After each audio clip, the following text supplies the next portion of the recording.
दोस्तों अक्सर हमारे दिमाग में एक क्वेश्चन आता है कि अगर हमें पार्ट 3 में कोई क्वेश्चन नहीं आता तो क्या हमारा एग्जामिनर हमें बैंड स्कोर देगा। आपको मैं लाइव प्रूफ के साथ दिखाना चाहता हूं। आप देख सकते हैं स्क्रीन के ऊपर एक स्टूडेंट है जिसने पार्ट 3 के बहुत सारे आंसर बहुत अच्छे तरीके से एक्सप्लेन करे हैं। आप लाइव प्रूफ देख सकते हैं, लेकिन एक क्वेश्चन उसमें से ऐसा क्वेश्चन है जो उस स्टूडेंट को नहीं आता है। तो उस सिचुएशन में हमें क्या करना चाहिए? अगर एक ऐसा क्वेश्चन जो एग्जामिनर ने पूछा है और आपको नहीं आता है तो आप उस सिचुएशन में क्या कर सकते हैं, उसी चीज को लेकर मैं आज की ये वीडियो बना रहा हूं और आपके लिए काफी ज्यादा बेनिफिशियल रहेगी। आप में से बहुत सारे स्टूडेंट्स हैं जो अभी मार्च में जिन्होंने एग्जाम दिया है या फिर जिन्होंने अभी अप्रैल मंथ में एग्जाम दिया है और आगे उन्होंने देना है, लेकिन उनके दिमाग में एक ही चीज चल रही है कि सर हमें स्पीकिंग में हम क्या करेंगे। तो देखिए स्टूडेंट्स, आपको घबराने की कोई जरूरत नहीं है। स्पीकिंग पार्ट 3 में हमेशा स्टूडेंट्स आपने दो चीजों का बहुत केयरफुली ध्यान रखना है। सबसे पहली चीज, अगर आपका जो एग्जामिनर है उसने आपसे स्टार्टिंग में डू, डज, विल वगैरह से क्वेश्चन पूछा है तो आपका आंसर हमेशा यस या नो से स्टार्ट होना चाहिए, ठीक है। और अगर उसने आपसे क्वेश्चन जो है व्हाट से पूछा है, हाउ से पूछा है, तो आपको उसका आंसर यस से नहीं करना है। लेकिन बहुत सारे स्टूडेंट ऐसे होते हैं जिनको हाउ वगैरह से क्वेश्चन पूछा जाता है या फिर व्हाट से पूछा जाता है, लेकिन फिर भी वो उसका आंसर यस से ही करते हैं।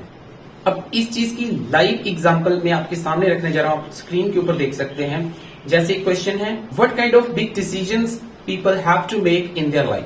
तो ये एक ऐसा क्वेश्चन है जिसका आंसर यस या नो से स्टार्ट नहीं होना चाहिए, लेकिन बहुत सारे स्टूडेंट इसका आंसर भी यस या नो से ही करेंगे। वो बोलेंगे yes we have to make many decisions in our life, जो कि बिल्कुल गलत है। तो आपको इस चीज का फ्रेंड्स ध्यान रखना है, ठीक है। होपफुली ये वाला टिप आपको काफी हेल्पफुल रहा होगा। अब सेकेंड जो हमारा मेन क्वेश्चन है, जो जिसके लिए मैं ये वीडियो बना रहा हूं, उसकी बात कर लेते हैं। उसके लिए आपको स्टूडेंट, जैसे उन्होंने एक क्वेश्चन पूछा, बहुत सारे आंसर स्टूडेंट ऑलरेडी कर चुका, लेकिन एक क्वेश्चन ऐसा आ गया जो उसको बिल्कुल भी नहीं आता था। तो क्या उसको डिनाई कर देना चाहिए अपने एग्जामिनर को? तो उसको डायरेक्टली अगर आप डिनाई कर देंगे, आप बोल देंगे आई am sorry I don't know, तो आपका बैंड स्कोर सीधा 5 से ज्यादा नहीं आएगा। ये गारंटी है, इस बात की मैं गारंटी लेता हूं, क्योंकि मेरे ही पर्सनल स्टूडेंट्स के साथ, मेरे जो स्टूडेंट हैं उनके साथ ऐसा हो चुका है। इसीलिए स्टूडेंट मैं आपको बोल रहा हूं कि आपको इस चीज का ध्यान रखना, ये चीज आपको अवॉइड करनी है। और अगर आपके साथ ऐसा होता भी है तो आपको इसका आंसर बहुत स्मार्टली जो है वो देना है। कैसे आप आंसर दे सकते हैं? जैसे मान लो आपके सामने एक क्वेश्चन है, आपको लाइव एग्जांपल दिखा रहा हूं। जैसे आपके सामने एक लाइव एग्जांपल में रखने जा रहा हूं, एक क्वेश्चन है, what do you think about the people who change their mind after making a decision.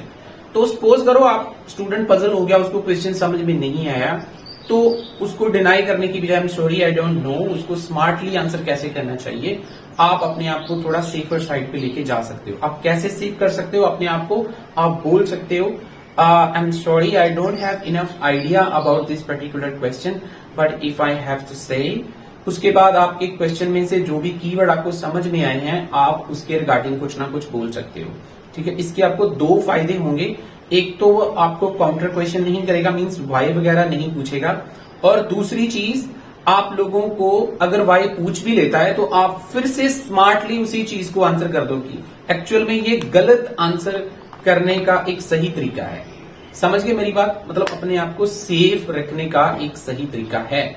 अगर आप इसी प्रकार से चीज फॉलो करते हो, इसी प्रकार से अपनी स्पीकिंग बोलते हो, इसी प्रकार से आप अपने आंसर्स देते हो, तो मैं गारंटी लेता हूं आपका अगर आंसर आपको नहीं भी आता है तो भी आपके बैंड स्कोर अच्छे आएंगे। इसका एक और भी मैं चीज बता देता हूं, इसका लॉजिक। सपोज करो जैसे आपके सामने कोई भी किसी और कंट्री से बंदा आता है, उसको पंजाबी या हिंदी नहीं आती है, तो उसने पंजाबी या हिंदी सीखी है, उसकी थर्ड लैंग्वेज है या उसकी ये सेकंड लैंग्वेज है, उसने सारे क्वेश्चंस के आंसर्स बहुत अच्छे तरीके से करें, लेकिन उसमें से एक वर्ड या एक क्वेश्चन ऐसा था जो उसको नहीं आता है, तो आप उसको क्या कंसिडर करोगे? आप क्या कंसिडर करोगे कि उसको हिंदी या पंजाबी बिल्कुल नहीं आती है, या आप ये मानोगे कि उसको एक पर्टिकुलर वर्ड या एक पर्टिकुलर क्वेश्चन नहीं आता था, उसकी वजह से आप उसके कितने मार्क्स कट करोगे? तो होपफुली आपको मेरी बात समझ में आ गई होगी। अगर आपको एक क्वेश्चन बीच में नहीं भी आता है, मैटर नहीं करता, लेकिन आप उसका स्मार्टली अगर आंसर कर देते हो तो आपके मार्क्स बिल्कुल भी नहीं कटेंगे, ठीक है जी। होपफुली वीडियो बहुत अच्छा लगा होगा आपको। काफी कुछ सीखने को मिला होगा। अगर सीखने को मिला है तो आपको इस वीडियो को लाइक कर देना है और चैनल को सब्सक्राइब कर देना है, क्योंकि ऐसी ही इंफॉर्मेटिव वीडियोस आपको इस चैनल के ऊपर मिलती रहेंगी। ठीक है जी। और किसी भी स्टूडेंट को ऑनलाइन क्लासेस चाहिए, आपको नंबर स्क्रीन के ऊपर दिख रहा है, और किसी भी स्टूडेंट को मटेरियल चाहिए प्रोडिक्शन का, तो आप मेरे साथ कांटेक्ट कर सकते हैं। आपको नंबर जो है वो स्क्रीन के ऊपर दिख रहा है। Thank you so much.